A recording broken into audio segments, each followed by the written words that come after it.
शीलवंत सबसे बड़ा, सब रत्नन की खान, तीन लोक की संपदा, रही सील में आन। नमस्कार साथियों, मैं श्याम सुंदर देव पांडे स्वागत करता हूं आप सभी का आपके अपने पसंदीदा YouTube channel SSDP math Gurukul में। आज क्लास 10th मैथमेटिक्स के विद्यार्थियों के लिए एक्सरसाइज 1.2 का पर आधारित उस चैप्टर में आधारित प्रश्नों पर मैं वीडियो लेके आया हूं। विद्यार्थीगण कृपया ध्यान दें कि प्राइम फैक्टराइजेशन अभाज्य गुणनखंड, किसी भी संख्या का अभाज्य गुणनखंड कैसे किया जाता है। एलसीएम एचसीएफ अर्थात लसम मस, लघुत्तम समापवर्त और महत्तम समापवर्तक कैसे ज्ञात किया जाता है, और दो संख्याओं के लस और मस में और उन दो संख्याओं के बीच क्या संबंध होता है, उस पर आज चर्चा होगी। तो देर न करते हुए आइए सॉल्यूशन की ओर बढ़ते हैं। आपका चैप्टर 1.2 में क्वेश्चन इस प्रकार से हो सकते हैं कि फाइंड द प्राइम फैक्टराइजेशन, या किसी भी संख्या को उसके अभाज्य गुणनखंडों के रूप में व्यक्त कीजिए। Represent a number in the form of its prime factors, उसके अभाज्य गुणनखंडों के रूप में उस संख्या को व्यक्त कीजिए। जैसे मान लीजिए अगर हम यहां ले लें 120, अब 120 को कह दे कि इसको अभाज्य गुणनखंडों के रूप में व्यक्त करो, तो सबसे पहले 120 का फैक्टर, 120 का गुणनखंड करेंगे डिवीजन मेथड से। 260 जा 60 दूना 120, फिर यहाँ 30 दूना 60, फिर यहाँ 15, फिर 3 5 जा 15, फिर 5 1 जा 5। जी हाँ, 120 को लिख सकते हैं 2 इंटू 2 इंटू 2 इंटू 3 इंटू 5, 2 दूनी 4 दूनी 8, 3 24 पचे 120, 5 3 15, 15 दूना 30, 30 दूना 60, 60 दूना 120। जी हाँ, इस प्रकार से हो गया। अगला क्वेश्चन ये हो सकता है कि HCF और LCM प्राइम फैक्टराइजेशन मेथड द्वारा ज्ञात कीजिए। LCM और HCF, तो आइए प्राइम फैक्टराइजेशन मेथड द्वारा LCM ज्ञात किया जाए। LCM कम से कम दो संख्याओं का होता है, और आपको बता दूं, आप जानते भी होंगे, दो संख्याओं का लसह वह छोटी से छोटी संख्या होती है। दो संख्याओं का लघुत्तम समापवर्त वह छोटी से छोटी संख्या होती है जो उन दी गई संख्याओं से पूर्णतया विभाजित हो जाती है। फॉर एग्जाम्पल, जैसे मान लीजिए 120 और 60 का हम LCM निकालें। LCM और HCF दोनों हम एक ही संख्या का बता रहे हैं, LCM एंड HCF दोनों का। तो पहले बारी बारी से प्राइम फैक्टराइजेशन कर देंगे। तो यहां लिखेंगे 120 का 120 इक्वल टू 2 इंटू 2 इंटू 2, 2 दूनी 4 दूनी 8, 8 3 24 पचे 120। फिर 60 का गुणनखंड ठीक इसी प्रकार से करेंगे, तो 2 दूनी 4 3 12 पंचे 60, 5 3 15 दूना 30 दूना 60, ये हो गया। अब यहां पर LCM निकालना है, तो LCM इक्वल टू 120 और 60 दोनों वाली लाइन में देखेंगे कि सबसे ज्यादा दो किस्में हैं। यहाँ 2 पावर 3 है और यहाँ 2 पावर 2 है। 2 पावर 3 मीन्स 3 बार 2 आया है, यहाँ 2 बार 2 आया है, तो 3 बार 2 लिख लेंगे। इसको बोलते हैं गुणनखंडन विधि द्वारा लसा ज्ञात करना, और एक होता है भाग विधि द्वारा लसा ज्ञात करना। जो दोनों संख्याओं को एक साथ लेके इस प्रकार से काटते हैं, वह भाग विधि द्वारा लसा कहलाता है, यह गुणनखंड विधि द्वारा लसा कहलाता है।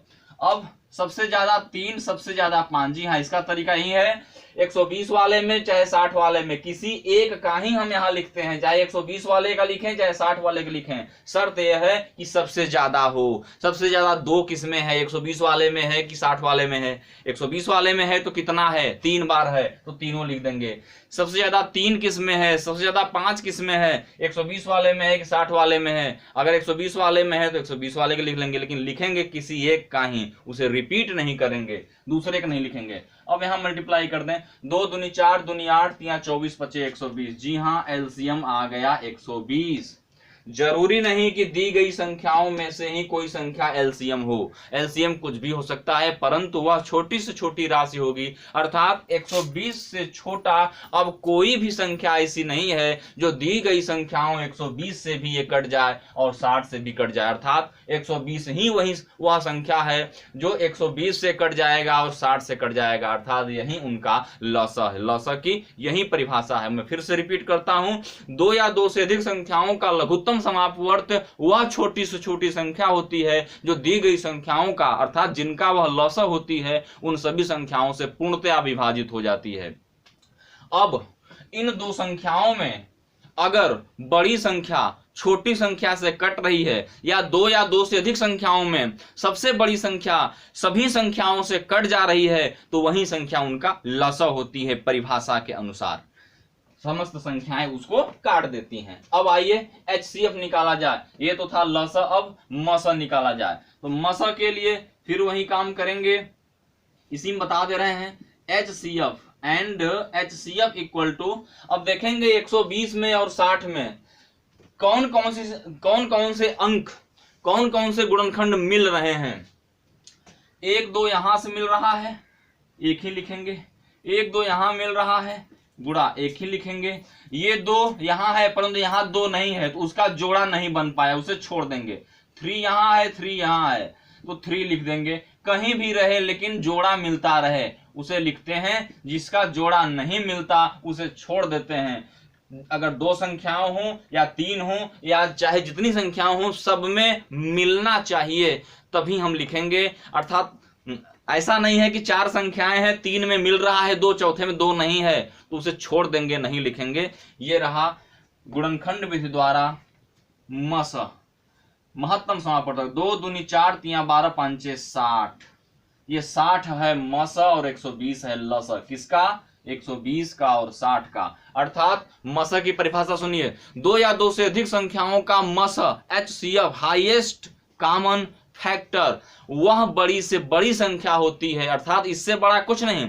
2 या 2 से अधिक संख्याओं का मस वह बड़ी से बड़ी राशि होती है जो उन संख्याओं को पूर्णतया विभाजित कर दे। जी हां, 2 या 2 से अधिक संख्याओं का मस वह बड़ी से बड़ी संख्या होती है जो उन संख्याओं को पूरा काट दे जिनका वह मस होती है। जी हां, 60 मस है इन दोनों संख्याओं का, अतः यह 60 बड़ी से बड़ी संख्या, इससे बड़ा और कुछ नहीं हो सकता जो 120 को भी काट दे 60 को भी काट दे। अर्थात 60 के पहाड़ा में 120 भी आएगा और 60 भी आएगा, यह मस होता है। और 120 के पहाड़ा में और 60 के पहाड़ा में 120 आएगा, वह लस होता है। जी हाँ, आशा करता हूं आज के वीडियो में दी गई जानकारी आपको अच्छी लगी होगी, समझ में आई होगी। यदि समझ में आ गई हो तो इसे शेयर करें ताकि और लोगों का भी कल्याण हो और लोगों को भी लाभ पहुंचे।